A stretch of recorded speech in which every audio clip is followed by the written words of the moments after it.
morning! Si Saitwan po ito. Welcome back sa aking channel. Kumusta na kayo guys? Alam nyo ba na parang ang lakas ng ulan sa Kabikulan? Sana naman wag tumuloy yung bagyo at palagi nga akong nanonood ng balita at ang sabi ay signal number 5 daw. Diyos ko, sana naman wag naman sana at malaking perwisyo talaga kapag bumabagyo yung mga tanim, lalo na kapag yung may mga pala, yung mga magsasaka, nalulunod yung mga tanim, natutumba yung mga saging, ang daming napiperwisyo talaga. Kaya sana ay wag sanang tumuloy yung bagyo. So guys, magandang umaga po sa inyong lahat at makikipagkwentuhan na naman po ako sa inyo. Dito, kung nagtataka kayo kung bakit ako ay nagdaldal ng daldal at lang ito guys, voice over ko lang kasi kung ano-ano kasing pinagsasasabi ko dito sa video ko na to. Actually kahapon ito galing kami sa nagpa-picture ng para sa passport kasi di ba naging Swedish citizen na ako, kailangan kong mag-apply ng dual citizen kasi nga kapag hindi ako nag-apply ng dual citizen ay maaaring wala na akong magiging karapatan sa Pilipinas, hindi na ako pwedeng magkaroon ng mga ari-arian, di ba? Meron akong mga properties sa Pilipinas, so kailangan ko talagang gawin to. So ngayon guys, magmo-monitor muna tayo dito sa aking munting bahay sa Los Baños dahil walang tao dito Meron na pa ditong isa dito sa kwarto sa labas, meron diyan kwarto. At wala siya dito, nasa Bicol siya. Taga rin siya, taga Nabua yata siya. Nabua or Ocampo, hindi ko lang maalala kung taga saan siya. Siya lang mag-isa, binata siya. So dito siya nakatira. So pero sa ngayon wala siya dito dahil umuwi yata ng Bicol. Ayan, gamit niya. May washing machine din siya Ito rin, dito siya nagluluto. Ayan, At ako'y natutuwa, may aircon siya. Ayan, ang aircon niya yung split type, 'di ba? Social split type yung kanyang aircon. Siya ay napakabait. Actually, minsan nakikita ko siya nagwawalis. Ayan, sabi ko pwede siyang magtanim-tanim ng mga kung ano-anong gusto niyang itanim para meron siyang pipitasin ba. Dito nga ang daming bayabas. At ito yung harap ng bahay ko. Yan, hindi pa tapos guys. Hopefully next year tapos na yan. Hindi kasi birong magpagawa ng bahay Sobrang mahal ng materyales. Alam nyo ba guys, ito pa lang, baba pa lang yan, ay umabot na yan ng mahigit ng 700,000. Yan pa lang, yung sa taas pa. Kaya medyo nag-iipon-ipon tayo. At yung may mga tanim-tanim na bayabas dyan, tuwan-tuwa ako. Ayan, sa baba pa lang yan So hopefully next year makumpleto. At ito naman, akin din ito. At ang nakaupa dyan ay isang pulis. Ang nakaupa dyan. Matagal na siya sa akin na naupa. Mga na rin siya, mga magdadalawang taon na rin siya. Mag-asawa sila pulis. May isa silang anak. Pero yung anak niya palaging wala naman dyan kasi yung nag-aalaga yung kanyang magulang. At dito naman sa bandang to, meron ditong paupahan ko rin. Ayan, yung pulang nakikita nyo. Ayan, hindi kasi makita kasi maraming mga tanim-tanim. Ayaw kong ipaputol kasi mga prutas, may pili, mangga, sari-sari. Yung nandyan sa loob meron din yan paupahan. At ang naupa naman dito ay isang pamilya. Yung anak niya nagtatrabaho sa Korea. Singer yata, ayan. Medyo mag-1 year pa lang sila dyan. Siguro mga nasa halos kasi para-parehas tong mga bagong umupa sa akin Siguro mga 6-7 months. Ito rin, abroad din ito. Nasa Canada naman. Canada. Yung dito sa kabila, Korea. Ito naman sa Canada. Halos sabay-sabay silang umupa kasi nung nawalan yung, umalis yung tao dyan, halos sabay-sabay din silang umalis. So, kaya nung nagkaroon naman ng umupa, halos naman sabay-sabay na dumating sila. So, taga-Canada naman yung naupa dito. Upa dyan ay ang upa nila sa akin dyan ay 10,000. So, up and down. Tapos, mababait silang lahat. Napakaswerte ko talaga. Napakababait nila. Minsan, nakakatuwa kapag yung naupa sa'yo mababait. At meron din sa akin umupa na sobrang nakakabuisit. Oo. Isa siyang tumboy. Umupa siya sa akin. Isang beses lang siya, 2 beses lang yata sa nagbayad, tapos hindi na siya nagbabayad. Sabi ko, hindi naman po pwedeng titira ka dyan nang hindi ka nag-uupa. Sabi ko sa kanya. Ang ginawa ko sa kanya, sabi ko doon ka tumira sa bahay, libre pa. Libre. Kaso, naging pasaway siya sa akin. Palagi siyang umaalis, nakikipag-inuman, tapos kung saan-saan pa nagpupunta, dumarating siya sa bahay, hating gabi na.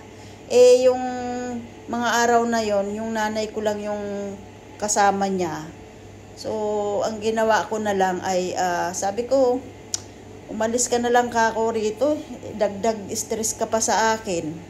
Sabi ko sa kanya, maghanap ka kako ng mapapasukan mo. Na marami diyan, maghanap ka ako sa Facebook kung saan mga nagpo-post na mga nangangailangan silang mga kasambahay. Kasi kapag ako ganyan ang ginagawa mo, libre ka na nga lahat libre ka na nga lahat. Tapos ganito rin yung gagawin mo sa akin.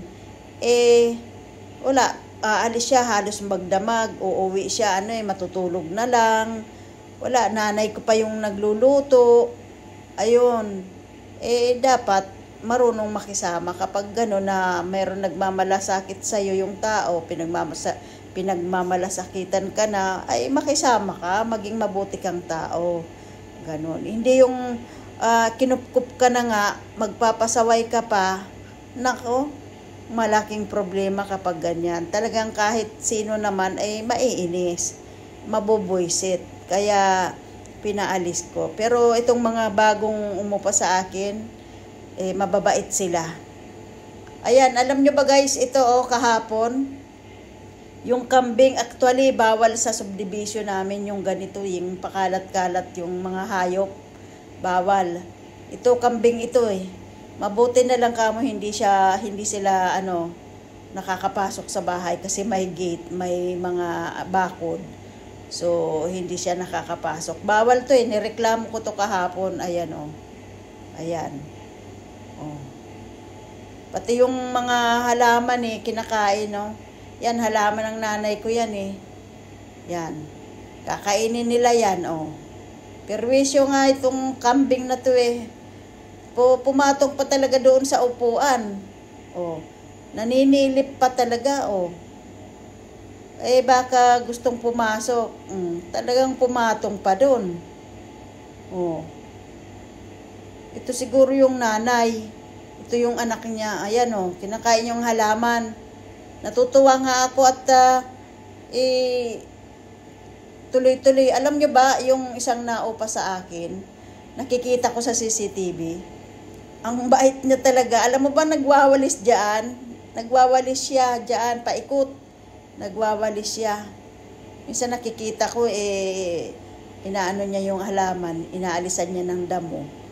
Alam niyo ba guys, itong mangga na to, alam mo, pinamasahihan ko pa yan galing Bicol. Nung pandemic noon, pinamasahihan ko siya. Isinakay 'di ba mayroon mga van na Bicol to Manila. Yan, pinasakay ko siya. Binayaran ko siya ng 3,000, idor-to-door niya lang doon sa bahay ko para itanim. Ayun. Yung iba namatay kasi yung nagtanim parang rin yung inutusan ko, parang lang ba, Mahirap kasi kapag yung bawat kilos pera, ganun. Tapos hindi inalagaan, mabuti na lang mayroon na buhay kahit papaano. Ayan.